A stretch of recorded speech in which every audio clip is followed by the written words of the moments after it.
क्या प्रशांत नील की फिल्मों की कहानी सेम रहती है और बस चेहरे बदल जाते हैं? अगर इस फिल्म में रॉकिंग स्टार यश होता तो ये KGF 3 हो सकती थी, और अगर इस फिल्म में प्रभास होता तो ये सालार 2 हो सकती थी।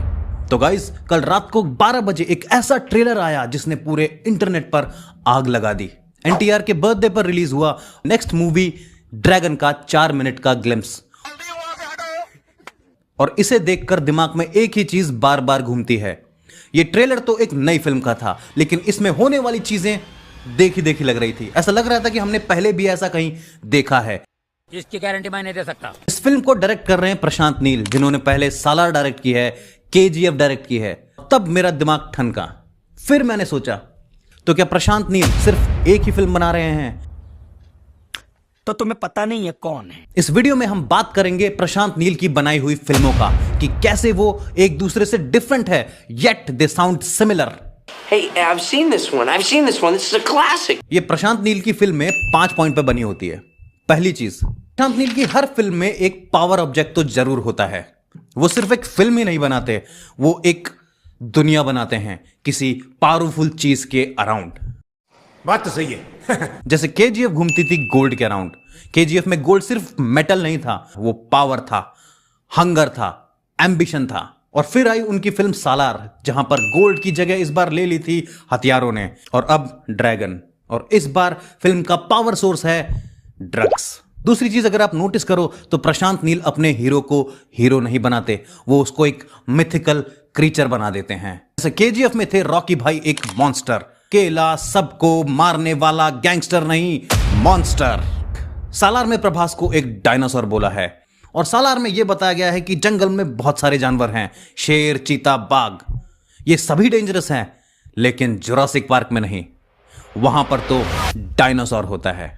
और अब ड्रैगन में NTR को बताया जा रहा है ड्रैगन, यानी तीनों फिल्मों में पहले मॉन्स्टर, फिर डायनासोर और अब ड्रैगन। अब फिल्म में इनकी एंट्री होने से पहले ही इनकी लेजेंड बता दी जाती है। इनकी एंट्री भी ऐसे होती है जैसे मानो कोई तूफान आने वाला है। तीसरा पॉइंट, अगर आपने इन तीनों फिल्मों के ट्रेलर देखे हैं तो आपको पता होगा कि एक आदमी बैठकर इस हीरो की कहानी सुना रहा होता है। ड्रैगन में भी एक लड़की कहानी सुना रही है जिसमें इसे ड्रैगन बताया गया है। भाई यहाँ पे क्या हो रहा है? भाई यहाँ पे क्या हो रहा है? अगर आप नोटिस करो तो प्रशांत नील की फिल्मों में हीरो बहुत कम बोलता है, उसके इतने ज्यादा डायलॉग्स नहीं होते हैं, वो सिर्फ भारी भरकम लाइंस बोलता है। वो खुद अपने बारे में इतनी चीजें नहीं बताता जितने की साइड कैरेक्टर्स बता देते हैं। चौथी चीज, अगर आपने KGF और सालार दोनों देखी है तो आपको पता होगा कि इस फिल्म में बच्चों का कितना बड़ा रोल है। दोनों ही फिल्मों में मेन कैरेक्टर के साथ कुछ बच्चे जरूर होते हैं।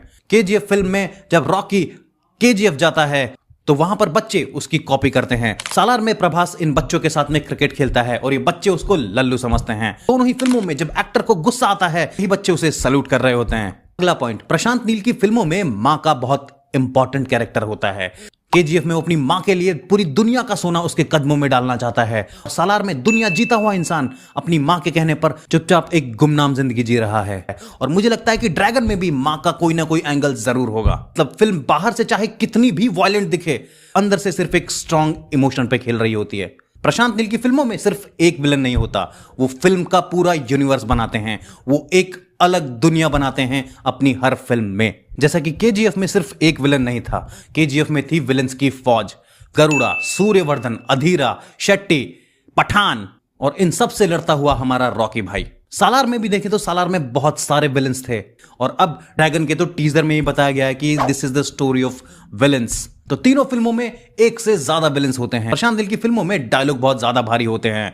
हर कोई आदमी मेन कैरेक्टर से या तो डर रहा होता है या उसकी बड़ाई कर रहा होता है। ड्रैगन के टीजर में NTR ने एक ब्लैक बंडी पहनी है, सैंडो बनियान, पर अगर आप KGF में देखें तो KGF के इस सीन में यश ने भी ये पहनी है और सालार ने भी ये पहनी है। तो इनका कैरेक्टर ब्लैक बनियान में तो जरूर आएगा। वही डार्क थीम, वही बनियान, वही स्लोमो शॉट्स और वही भारी भरकम डायलॉग जो एंड में गूंजते हैं। फिल्म में मेन कैरेक्टर का टेरर दिखाने के लिए कोई ना कोई आदमी उससे डर ही रहा होता है। KGF के सीन में जब एक छोटा बच्चा पुलिस स्टेशन जाता है और चाय दे रहा होता है और उसे पता लगता है कि वहां पर रॉकी आने वाला है, तो अपने चाय के कप ले जाता है, और रॉकी वहां पर आकर क्या करता है ये आप सबको पता ही है। सालार में भी एक ऐसा मोमेंट आता है जब श्रुति हसन को किडनैप करके कुछ लोग ले जा रहे होते हैं और उस पर एक सील लगी होती है। उस सीन के एंड में यह बताया जाता है कि यह सील सालार ने खुद बनाई है।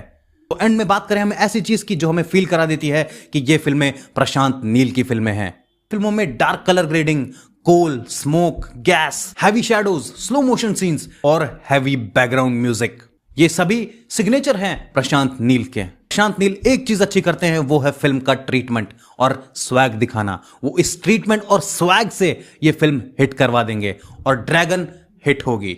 आपको क्या लगता है कमेंट में मुझे जरूर बताइए। सब्सक्राइब